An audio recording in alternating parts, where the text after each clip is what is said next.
말씀 보시겠습니다. 오늘 은혜 받으실 기록된 하나님의 말씀은 로마서 11장 23절과 22절과 23절입니다. 로마서 11장 22절과 23절입니다. 신약성서 255페이지에 있습니다. 로마서 11장 22절과 23절 보시겠습니다. 그러므로 하나님의 인자하심과 준엄하심을 보라. 넘어지는 자들에게는 준엄하심이 있으니 너희가 만일 하나님의 인자하심에 머물러 있으면 그 인자가 너희에게 있으리라. 그렇지 않으면 너도 찍히는 바 되리라.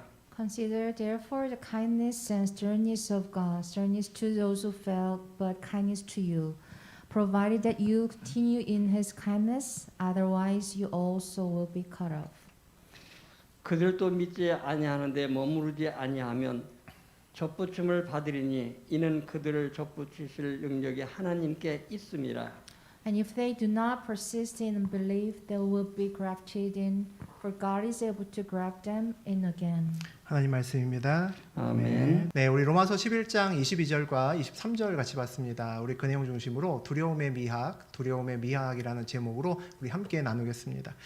하나님께서 변하지 않는 이스라엘을 뒤로 하고 등을 돌리시고 그리고 이방인들에게 갔습니다.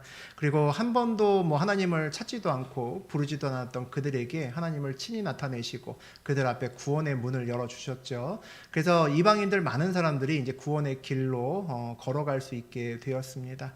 많은 사람들은 그렇게 이야기를 했죠. 야, 이제 하나님이 이스라엘을 버리시나 보다라고 생각했습니다. 이제 이스라엘 끝났네 라고 생각했죠.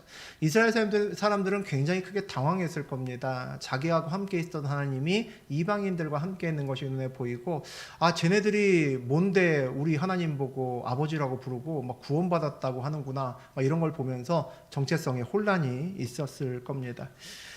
그런데 하나님께서 말씀하시죠. 하나님께서는 등을 돌리신 것이 아니라 그들을 한 번도 버리신 적이 없다라고 그런 말씀을 하십니다. 먼저 구원받은 이방인들을 통해서 이스라엘 백성들이 다시 돌아오게끔 그 질투를 유발해서 다시 돌아오게끔 그렇게 하시겠다라는 말씀을 하셨습니다. 이방인들을 부르신 것이 오히려 이스라엘 사람들에게는 오히려 소망이 되었다라고 말씀하시죠.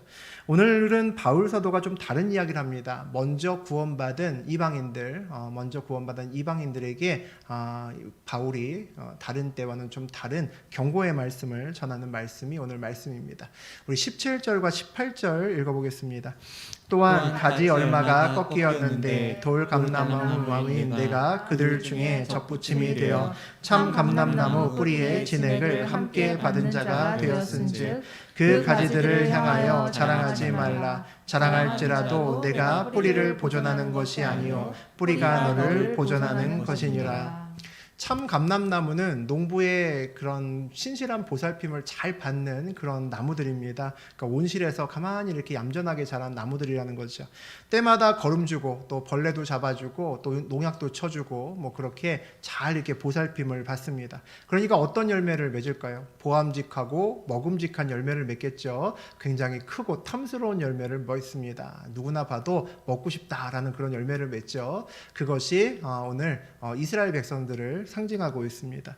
그에 반해서 돌 감람나무는 어떤 나무일까라고 보면 반대입니다. 얘는 농부가 전혀 신경 쓰지 않고 그냥 내깔겨 놓은 그런 나무입니다. 광야에서 알아서 그냥 혼자 크는 나무라고 보시면 되죠. 아무도 돌봐주지 않습니다. 그래도 때가 되면 열매를 맺을 수는 있지만 그 열매를 어떤 열매를 맺을까요? 볼품없는 열매를 맺습니다. 작고 맛도 없고 우리가 흔히 이제 상품 가치가 없는 남에게 팔 수 없는 그런 열매를 맺죠. 이것이 오늘 이방인을 상징하고 있습니다.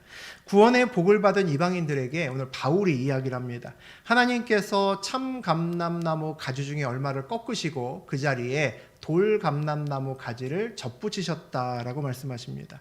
그래서 돌 감람나무 가지가 이제는 접붙임을 당했으니까 참 감람나무의 뿌리에서 흡수되는 여러 가지 진액이나 여러 가지 다른 것들을 함께 나누어 먹으면서 그렇게 살게 되었다는 거죠.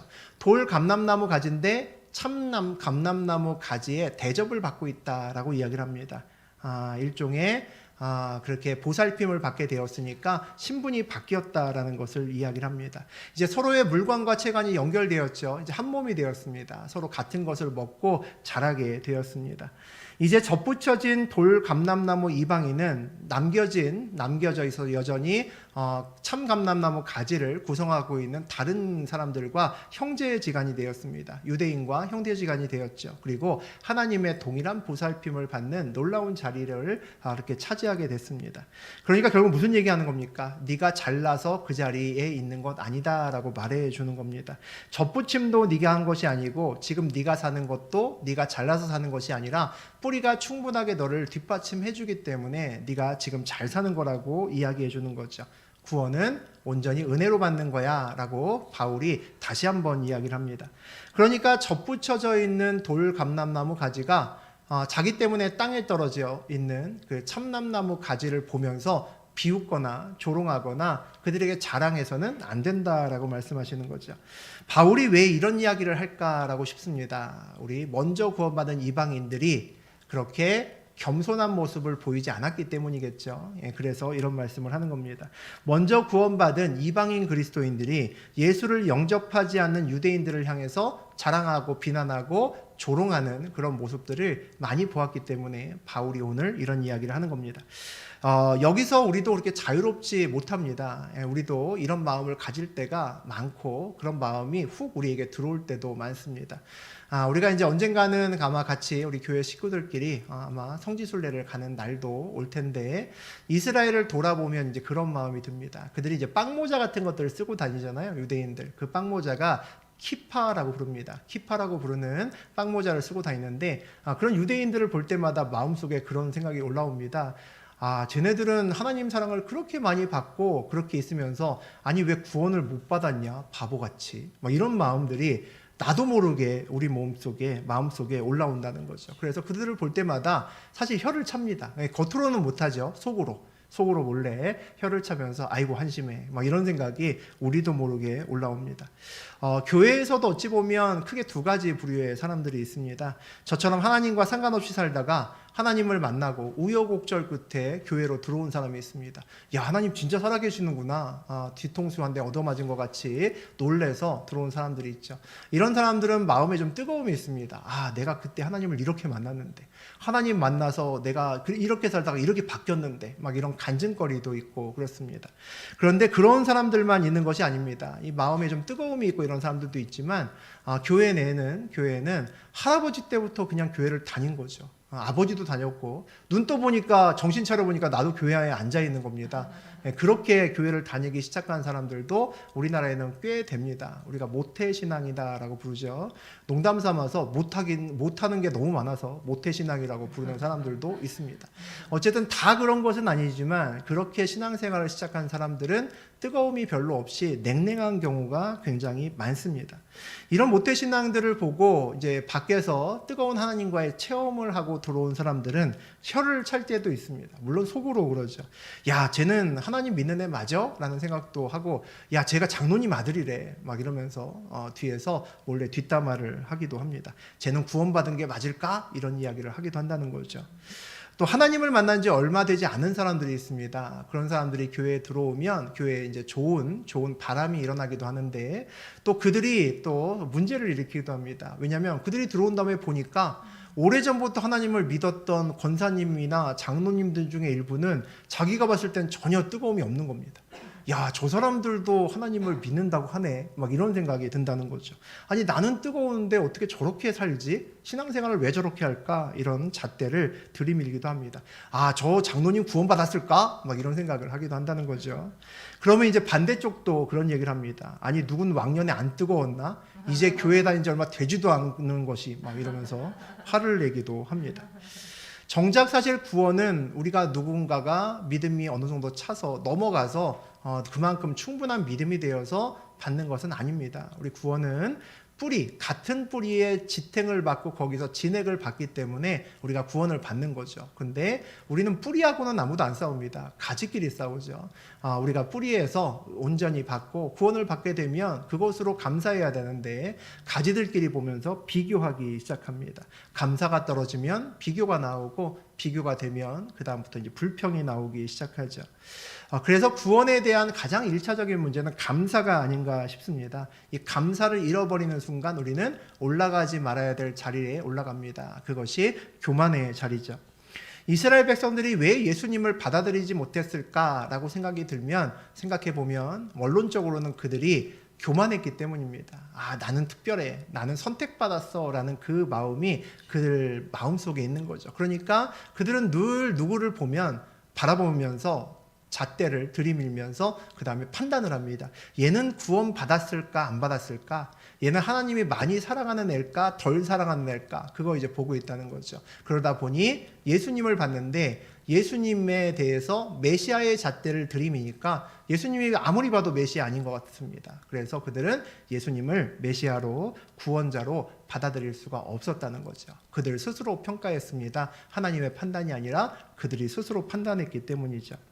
먼저 구원받은 자가 교만하면 절대로 안 됩니다. 여러 가지 이유가 있겠죠. 물론 첫 번째는 내가 구원받을 만해서 구원받은 게 아니잖아요. 그죠? 그러니까 교만하면 안 되는 겁니다. 그 이유도 있지만 교만하면 전도할 수 없습니다. 그것이 또 만만치 않은 굉장히 중요한 이유입니다. 저 사람은 진짜 안 되겠다 라는 생각이 들면 저 사람은 하나님도 등 돌리겠네. 이런 마음이 우리 마음속에 있으면 구원을 받을 만한 자가 별로 보이지 않습니다. 예수께 누군가 데리고 싶지 않다는 거죠. 저 사람은 혹시 구원받으면 어떡하나 이런 생각이 반대로 들 수도 있습니다. 누구를 구원하려면 그 사람에 대해서 안타까운 마음이 있어야 됩니다. 그 사람을 보면서 마음이 아파야 된다는 거죠. 우리가 먼저 구원받은 이유는 생명을 구하기 위해서 구원받았다라는 것을 잊으면 안 됩니다. 하나님께서 많은 사람들 중에 먼저 은혜로 먼저 세워주시고 먼저 구원을 받게 만드신 이유는 세상에 구원받지 못한 사람에게 네가 진짜 구원받아서 즐겁고 네가 진짜 구원받아서 행복하다면 남들도 너와 같이 행복해야 되지 않겠니? 그런 마음을 가져야 되는 겁니다. 그래야 누군가에게 가서도 설사 내가 좀 미워하는 사람에게 가서 구원을 이야기할 수 있다는 거죠. 그래서 우리는 먼저 구원받은 사람은 항상 아직 구원받지 못한 사람들에게 빚을 지고 살아가고 있다는 것을 잊으면 안 됩니다. 우리 19절과 20절 보시겠습니다. 그러면 내 말이 가지들이 꺾인 것은 나로 접붙임을 받게 하려 함이라 하리니 옳도다. 그들이 믿지 아니함으로 꺾이고 너는 믿음으로 섰느니라. 높은 마음을 품지 말고 도리어 두려워하라. 접붙인 가지들이죠. 먼저 구원받은 이방인들입니다. 이방인들이 반문하죠. 그들이 떨어져 나간 원가지들을 보면서 얘기를 합니다. 그래도 쟤네들이 떨어져 나가고 내가 붙은 것은 그래도 내가 더 낫기 때문에 붙은 거 아니냐라고 얘기를 합니다. 쟤네들이 떨어져 나고 내가 붙었으면 괜히 붙었겠냐는 얘기죠. 내가 무언가 그래도 쟤네들보다 낫고 좀 특별한 것이 있잖아 라고 이야기를 합니다. 그 문제에 대해서 바울이 이야기를 합니다. 맞다라는 겁니다. 그들은 믿지 않아서 원가지에서 원줄기에서 떨어져 나갔고 너희는 믿었기 때문에 다른 나무에 원래 붙어 있었는데도 불구하고 온전히 접붙임을 받게 됐다라고 이야기를 합니다. 믿음 때문에 받았다는 거죠. 믿음 때문에 받았다라는 것이 믿음 때문에 구원받았다는 것이 무엇을 얘기하는 걸까요? 특혜받았다는 겁니다. 낙하산 인사를 했다는 거죠. 어느 날 갑자기 내 위에 사장 친구래서 갑자기 내 위에 올라온 것처럼 낙하산 인사를 했다는 겁니다. 어떤 사람이 성공했는데 어떻게 성공했습니까? 라고 묻는데 만약에 그 사람이 제가 돈이 좀 많거든요. 그래서 성공했습니다. 그러면 다들 끄떡끄떡 할 겁니다. 돈이 많으니까 성공할 수 있겠네 라고 생각하겠죠. 어떻게 성공하셨습니까? 라고 묻는데 제가 좀 머리가 좋습니다. IQ 150이 넘거든요. 그러면 그 정도 머리 되면 성공할 수도 있겠다라는 생각이 들죠. 근데 또 다른 사람이 와서 어떻게 성공했습니까? 묻는데 저는 성공할 거라 어렸을 때부터 믿었습니다. 그럼 무슨 생각이 들겠습니까? 말도 안 되는 얘기 하는 거죠. 그게 무슨 성공할 이유가 돼? 라고 얘기를 할 겁니다. 이해 안 되는 이유로 성공했다는 것은 은혜가 있다는 겁니다. 자격이 없는데 성공을 했다는 거죠. 믿음으로 구원받았다는 것은 이해되지 않는 하나님 때문에, 하나님의 사랑 때문에 우리가 구원받았다는 겁니다. 교만과 겸손의 차이가 뭘까라고 좀 생각해 봤습니다. 사람이 과연 겸손할 수 있는 존재인가? 그런 데 대한 의문이 좀 있습니다. 되게 부모를 잘 만나서 되게 좋은 집안에서 태어났고 또 좋은 대학 나와서 그리고 나중에 사회적으로도 굉장히 성공하고 높은 자리에 올라가고 돈도 많이 벌어서 부자가 된 사람을 인터뷰합니다. 근데 그 사람이 제가 태어날 때부터 사실 별로 부족한 것이 없었습니다. 이렇게 얘기를 합니다. 그럼 무슨 생각이 듭니까? 맞는 말이죠. 근데 마음 한편에서 재수없어 라는 생각이 누구나 올라옵니다. 근데 그 사람이 반대로 인터뷰에 나와서 제가 뭐 내세울 게 있나요? 뭐 변변한 거 별로 없습니다 라고 얘기를 하면 이제 화가 납니다. 변변한 게 뭐 없어, 엄청 많이 가져놓고 이런 생각이 들죠. 그런 걸 보면 그 사람이 무슨 말을 해도 다른 사람들 입장에서 겸손하다라는 말을 듣기는 참 어려울 수 있을 것 같습니다.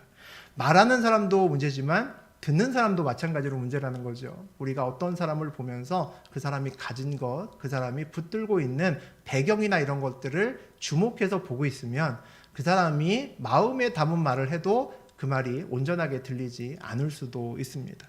세상에는 이런 교만함이 많습니다. 그런데 교회 안에서도 교만함이 많이 있을 수 있습니다. 나 방언하는데 몰랐니? 뭐 이렇게 얘기하는 사람도 있죠. 나 예언의 은사도 좀 있어 라고 얘기하는 사람도 있습니다. 나 얼마 전에 누구한테 기도했는데 병이 낫더라고. 나 신유의 은사도 받은 거 아닐까? 이렇게 얘기하는 사람도 있습니다. 영적인 꿈과 환상을 통해서 나 미래도 좀 보잖아. 야, 어저께 밤에 아버지 만났다? 이렇게 얘기를 합니다. 그럼 이제 그런 걸 들으면 이제 좀 배도 아프기도 하고 좀 속상할 때도 있죠. 은사가 참 좋은 건데 이것이 자기의 신앙의 성장의 발목을 잡을 때가 사실 있습니다. 우리가 아는 이단의 교주들도 많이 있죠. 애초에 이상한 완전히 삐딱선을 탄 사람들도 있는데 그 중에 더 많은 사람은 원래 하나님께서 굉장히 많은 은사를 주셨던 사람입니다. 정말 기도하면 병이 낫고 하나님께서 무엇을 보여주셔서 미래도 보여주시고 예언의 은사도 주셨던 분들이라는 거죠. 그들이 은사가 자꾸 많아지고 나 때문에 병이 낫고 나 때문에 잘 되는 사람이 많아지고 막 감사하다고 하니까 어느 날 이제 기도하는데 그런 생각이 드는 겁니다. 내가 옆에 앉은 박 집사나 앞에 앉은 우리 권사보다는 내가 좀 다른 것 같다라는 생각이 드는 거죠. 나 왜 이렇게 특별하지? 라는 생각이 듭니다. 그런 생각을 자꾸 하다 보니까 어느 날 그런 생각이 드는 거죠. 깨달음을 얻는 겁니다. 혹시 내가 재림한 예수 아닌가? 내가 아직 자각을 하지 못해서 그런 것 같아. 이런 생각이 드는 거죠. 그래서 이단의 교주가 된 사람들이 생각보다 굉장히 많습니다. 결국 많은 은사 받았기 때문에 올라가지 말아야 될 자리에 올라갔기 때문에 그 교만이 그들을 교주로 만들었죠. 그런데 그 정도까지 가지 않는다 하더라도 이게 참 쉬운 일은 아닙니다. 세상에서 돈이 많고 그리고 높은 지위에 올라가서 성공한 사람들 중에 겸손한 사람들을 몇 명이나 보셨는지 모르겠습니다. 별로 없거든요. 진짜 찾기 어렵습니다. 없을 때는 겸손했다가도 무언가 조그만한 거라도 가지고 좀 잘 돈을 벌게 되던가 이렇게 바뀌면 사람이 확 바뀌는 경우가 얼마나 많은지 모릅니다. 겸손한 척하는 사람은 은근히 많습니다. 주변에 성공했는데도 겸손한 척하는 사람은 많아요. 근데 진짜 겸손한 사람은 찾아보기 어렵습니다. 교회에서도 마찬가지라고 생각합니다. 교회의 생활을 오래 할수록, 신앙생활을 오래 할수록 하나님께 이런저런 은사를 많이 받을수록 사실은 더 열심히 기도하고 더 뜨겁게 예배 드려야 되는데 그렇지 못한 것이 사실은 현실입니다. 오래 지나가면 매너리즘에 빠지고 십자가를 봐도 냉랭하게 예배 드리는 사람들이 점점 늘어가죠. 저도 그런 영적 교만함에 있었던 적이 있었던 것 같습니다. 하나님을 만나고 어느 날 저한테도 하나님의 음성이 들리더라고요. 신기했습니다. 어떻게 이런 소리가 들리냐라는 생각이 들었죠. 그러다가 어느 날에는 이제 그 꿈도 꾸고 놀라운 이상한 신비한 꿈도 꾸고 기도하다가 음성도 들리고 이제 환상도 보이게 됐습니다. 그렇게 이제 기뻐하던 어느 날에 꽤나 유명한 목사님과 식사할 기회가 있었습니다. 그 목사님께 제가 하나님께 받은 이런저런 이야기를 나누었는데 그 목사님이 내 생각과는 전혀 다른 이야기를 하는 겁니다. 그러니까 막 화가 나더라고요. 내가 입 밖으로 내지는 못했지만 제 마음속에 그런 마음이 올라왔습니다. 뭐 자기만 하나님 음성 들어? 이런 마음이 제 마음속에 올라오더라고요. 하나님께 제가 혼났을까요? 안 혼났을까요? 혼났겠죠. 혼났습니다. 이게 근데 사실 우리들 모습입니다. 뭔가 내가 좀 더 받은 것 같고 더 하나님이 나한테 부어주신 것 같으면 내가 은근슬쩍 하나님 자리에 슬쩍 올라가서 세상을 내려다보고 있을 때가 많습니다. 오늘 그런 우리들이 교만하지 않을 수 있는 중요한 방법 중에 하나를 우리 오늘 바울이 이야기를 합니다. 높은 마음을 품지 말고 도리어 두려워하라. 우리는 높은 마음이 교만한 마음이죠. 교만의 반대는 우리가 겸손하다라고 이야기를 합니다. 그런데 바울은 그런 생각 가지고는 겸손할 수 없다고 얘기를 하는 겁니다. 두려워야 된다는 거죠. 교만하지 않으려면 두려워야 됩니다. 두려운 마음을 가질 수 있어야 교만하지 않을 수 있다는 거죠. 우리가 무언가를 은혜로 받았다면, 내 노력이 아니라 그냥 거저 받았다면 그것으로 기뻐하는 것과 동시에 무슨 마음을 가져야 됩니까? 두려운 마음을 가져야 됩니다. 우리가 이런저런 은사를 받았다면, 교회에서 또는 세상에서 이런저런 돈이나 다른 어떤 높은 자리를 받았다면 우리에게는 부담감을 함께 가져야 되는 겁니다. 이것과 함께 오는 하나님의 명령이 있고 이것과 함께 오는 하나님의 뜻이 있기 때문입니다. 나에게 이것을 주신 이유가 있겠구나 라고 그것을 붙들고 기도해야 됩니다. 근데 이것이 참 힘들거든요. 저도 옛날에 그랬습니다. 하나님 만나기 전에, 물론 전이었지만 내가 뭔가 좀 받으면 그때가 정말 중요한 때야. 그때부터 내가 뭔가를 가질 때부터 하나님께 열심히 기도해야지 그랬는데 웬걸 받고 나니까 점점 바빠져서 교회도 나오기 힘들고 골프 치러 가야 되니까 주일 예배를 빼먹기 일쑤였습니다. 그러지 말아야 되는데 많은 사람이 그렇게 바뀌더라고요. 두려워하지 않으면 유혹을 이기기가 참 어렵다라는 생각이 듭니다. 여러분은 자랑과 간증의 차이가 뭐라고 생각하십니까? 어떤 사람이 이렇게 얘기를 합니다. 내가 과거에 진짜 어려웠는데 밥 세끼 먹기도 진짜 힘들었는데 내가 부모도 아무도 잘난 사람 못 만났고 그런데 내가 이를 악물고 살았잖아. 이를 악물고 정말 하루에 4시간씩 자고 공부하고 4시간씩 자고 일하고 진짜 주경야독하면서 오늘날까지 왔어. 그래서 내가 성공한 거야. 이게 자랑인가요? 간증인가요? 또 어떤 사람이 얘기를 합니다. 내가 정말 아무것도 없었는데 내가 하나님 붙들고 일어났잖아. 내가 힘들어지면 하루에 몇 시간씩 기도하고 더 힘들어지면 내가 금식 기도했잖아. 근데 그렇게 기도하다 보니까 내가 이 자리에 믿음으로 설 수 있었던 거야. 자랑인가요? 간증인가요? 좀 헷갈리죠. 네. 다른 사람이 얘기합니다. 내가 정말 하나님이 아닌 것 같은데 가라고 했는데 나 정말 못 가겠다고 했는데 하나님이 억지로 끌고 가셨어. 이것은 정말 하면 안 되는 것 같은데 하나님이 하라고 하셨어. 근데 내가 정말 안 될 것 같았는데 그 일이 되더라고. 이렇게 이야기하는 사람이 있습니다. 이거는 틀림없이 간증인 것 같습니다. 내 이야기인 것 같은데 이상하게 내 이야기가 빠질수록 간증이 됩니다. 자랑에서 간증으로 바뀐다는 거죠. 내 이야기인데 내 삶의 이야기인데 내가 빠지려면 어떻게 해야 됩니까? 하나님이 두려우면 됩니다. 하나님이 두렵다는 것은 무슨 얘기입니까? 내가 주인 되는 삶을 살지 못한다는 겁니다. 하나님이 두려우면 늘 물어봅니다. 늘 물어봅니다. 하나님 이거 맞습니까? 이거 제대로 가는 겁니까? 늘 확인하면서 걸어간다는 거죠. 그럼 인생의 주어가 바뀝니다. 하나님으로 바뀌죠. 내 인생의 주어도 바뀌고 내 인생의 목적어도 바뀌는 것이 내가 간증의 삶을 사는 겁니다. 내가 간증의 삶을 살기 위해서 가장 중요한 것은 하나님을 경외하는 겁니다. 두려워하는 거죠. 건강한 기독교인은 믿음과 두려움을 동시에 붙들고 있는 사람입니다. 하나님에 대한 믿음이 강한 사람은 내 삶에 엑셀레이터를 밟을 수 있는 사람입니다. 내가 아무것도 없어도 그 믿음으로 내가 목적지까지 도달할 수 있는 사람이라는 거죠. 우리는 때로 아무것도 없을 때 믿음 하나만을 붙들고 나가기도 합니다. 그럴 때 놀라운 것을 보기도 하죠. 다윗은 골리앗 앞에 나갔습니다. 100이면 100 나가면 다 죽는 그 자리에 다윗이 나갔죠. 다윗이 돌 5개를 믿고 그 앞에 나갔겠습니까? 그 돌이 뭐라고? 다윗이 믿었던 것은 하나님이죠. 골리앗보다 훨씬 더 크신 하나님을 그가 믿었기 때문에 골리앗 앞에 나갈 수 있었습니다. 이와 반대로 하나님에 대한 두려움은 우리의 삶에 굉장히 훌륭한 브레이크가 됩니다. 다윗은 하나님의 경고가 오면 그 자리에서 바로 무릎 꿇고 앉아서 옷을 찢고 죄를 뒤집어 쓰고 회개할 수 있었던 사람이었습니다.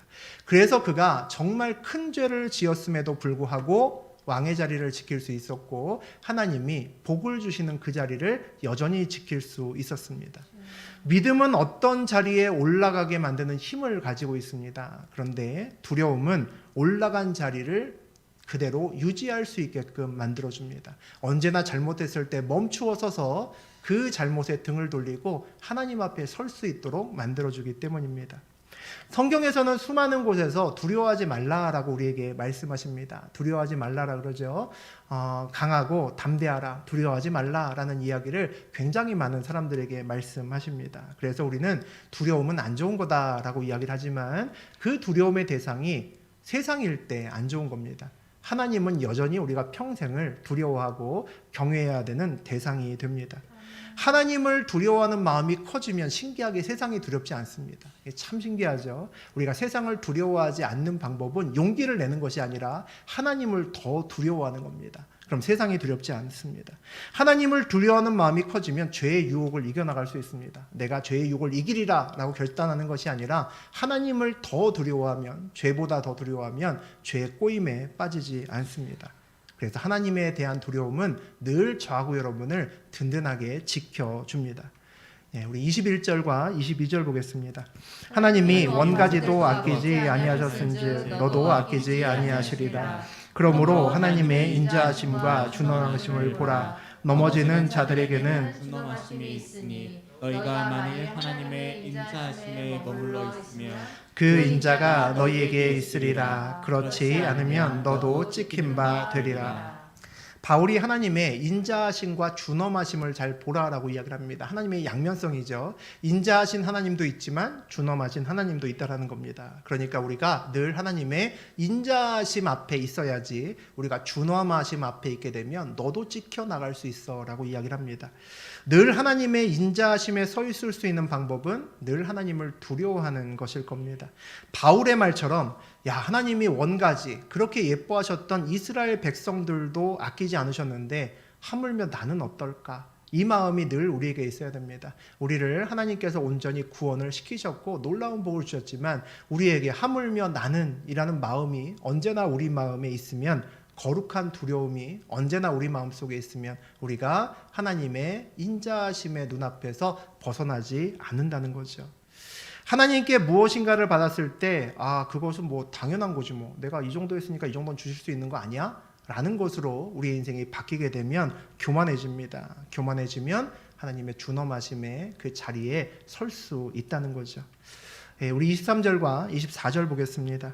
그들도 믿지 아니하는데 머무르지 아니하면 접붙임을 받으리니 이는 그들을 접붙이실 능력이 하나님께 있음이라. 내가 원 돌 감람나무에서 찍힘을 받고 본성을 거슬러 좋은 감람나무에 접붙임을 받았으니 원 가지인 이 사람들이야 얼마나 더 자기 감람나무에 접붙이심을 받으랴. 버려진 가지인 믿음 없는 이스라엘 백성들이 다시 믿기만 하면 원래 제자리로 다시 접붙임을 받을 거다라고 이야기합니다. 돌 감람나무 가지도 참 감람나무에 접붙임을 받았는데 참 감람나무 가지를 그 나무에 그냥 붙이는 것이 얼마나 더 철커덕 잘 붙겠냐, 이런 얘기를 하시는 겁니다. 남의 살도 내 몸에 갖다 붙였는데 내 살을 뭐 말할 것도 있냐, 그냥 붙이면 되지 라고 얘기를 하시는 거죠. 돌 감람나무 가지를 참 감람나무에 접붙이면 열매는 어떤 열매가 맺을까요? 돌 감람나무일까요? 참 감람나무 열매를 맺힐까요? 헷갈릴 수 있죠. 배나무에다가 사과나무 가지를 붙였습니다. 그럼 가지에서 사과가 날까요? 배가 날까요? 분명해지죠. 사과가 납니다. 사과나무 가지에서 배가 날 리도 없고 돌 감람나무 가지에서 참 열매가 맺히기도 어렵습니다.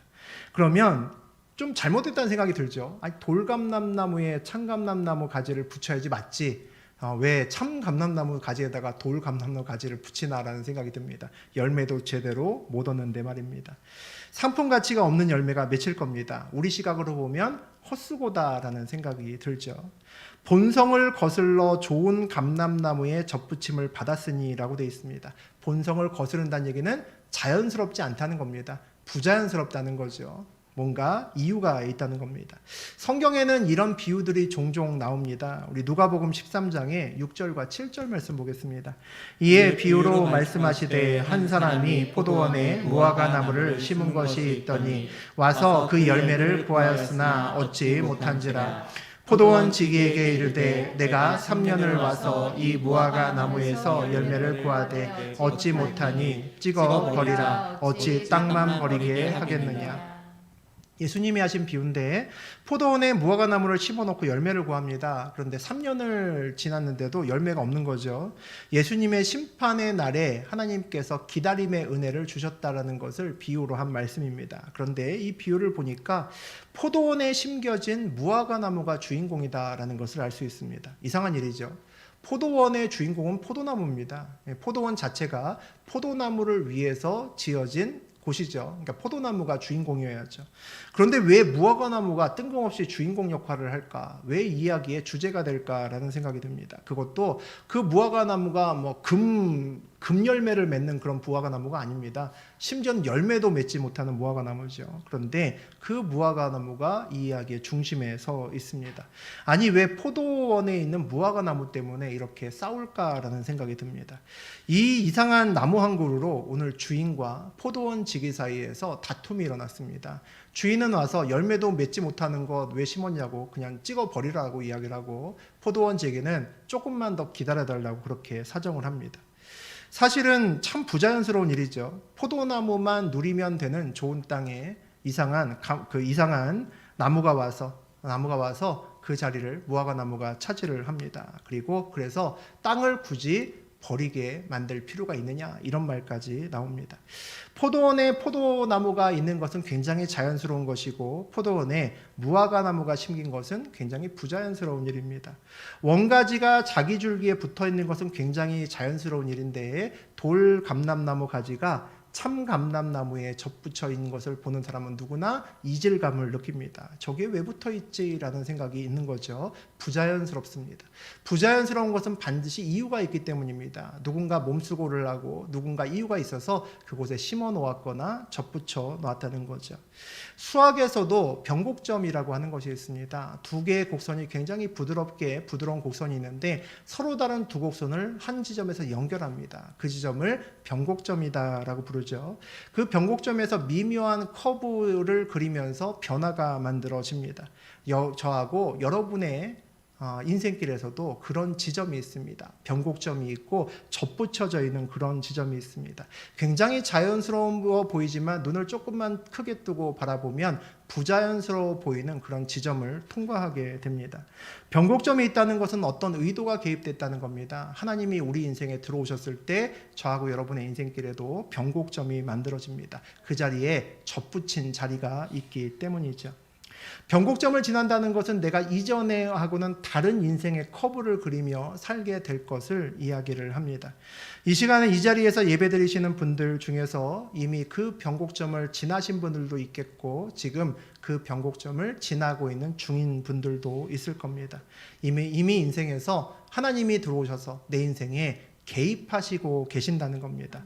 그러면 우리가 이제 하나님께서 새롭게 열어주시는 새로운 그 커브를 따라가야 됩니다. 이전과는 다른 방향과 다른 목적으로 나 있는 그 길을 따라가야 된다는 거죠. 그 길이 생명의 길이라고 부릅니다. 그런데 이 길을 가는 것이 그렇게 쉽지 않습니다. 참 어렵습니다. 사실은 다 맡기고 가면 평안하고 쉽게 갈 수 있는 길인데 내 힘으로 가면 불안하고 또 근심 어린 그런 길이 됩니다. 이전과는 목표도 달라지고 방법도 달라지고 다 달라지기 때문이죠. 그 낯선 길을 어떻게 하면 삑살이 나지 않고 잘 갈 수 있을까 그런 생각이 듭니다. 아마 두려운 마음이 있으면 갈 수 있겠죠. 오늘 주보에도 실린 글입니다. 독일의 리벡 교회라는 작은 교회에 가면 그 돌판에 아주 낡은 돌판에 시가 하나 적혀 있다고 합니다. 제가 읽어드리겠습니다. 너희는 날 주라 부르면서도 따르지 않고 너희는 날 빛이라 부르면서도 우러르지 않고 너희는 날 길이라 부르면서도 걷지 않고 너희는 날 삶이라 부르면서도 의지하지 않는구나. 너희는 날 슬기라 부르면서도 배우지 않고 너희는 날 깨끗하다 하면서도 사랑하지 않고 너희는 날 부하다 부르면서도 구하지 않고 너희는 날 영원이라 부르면서도 찾지 않는구나. 너희는 날 어질다고 부르면서도 오지 않고 너희는 날 존귀하다 하면서도 섬기지 않고 너희는 날 강하다 하면서도 존경하지 않고 너희는 날 의롭다 부르면서도 두려워하느니 그런즉 너희를 꾸짖어도 나를 탓하지 말라. 이런 그 시가 그 앞에 적혀 있답니다. 아마 보는 사람 누구나 그 앞에서 두려움이 들 수 있는 시인 것 같습니다. 너희를 꾸짖어도 나를 탓하지 말라. 우리가 하나님의 길을 온전히 걸어가야 됨을 알면서도 그 길을 걸어가지 못하는 것에는 많은 이유가 있습니다. 우리 마음속에 하나님보다 어떻게 보면 더 두려운 것이 있기 때문입니다. 하나님보다 돈을 더 두려워하면 돈을 따라갈 것이고, 하나님보다 어떤 사람을 더 두려워하면 그 사람의 말을 들을 겁니다. 우리가 그 길을 따라가면 하나님을 입으로는 옳다 말하고, 입으로는 의롭다 말하고, 입으로는 하나님밖에 없다라고 이야기하지만 나의 발걸음은 다른 곳을 따라가게 될 겁니다. 그러면 정말 우리를 꾸짖어도 누구를 탓할 수 없는 그런 날이 올 수 있겠죠. 이 시가 말하는 것을 한마디로 줄이면 하나님께 거룩한 두려움을 가지고 살라는 겁니다. 하나님을 이 세상 어떤 것보다 두려워하고 살아야 된다는 거죠. 하나님을 두려워하면 세상을 넉넉히 이깁니다. 하나님을 두려워하면 죄의 자리에서도 돌아서서 반대로 나올 수 있습니다. 하나님을 두려워함으로 온전한 인생길에서 승리하는 저하고 여러분 되시기를 주의 이름으로 축복합니다.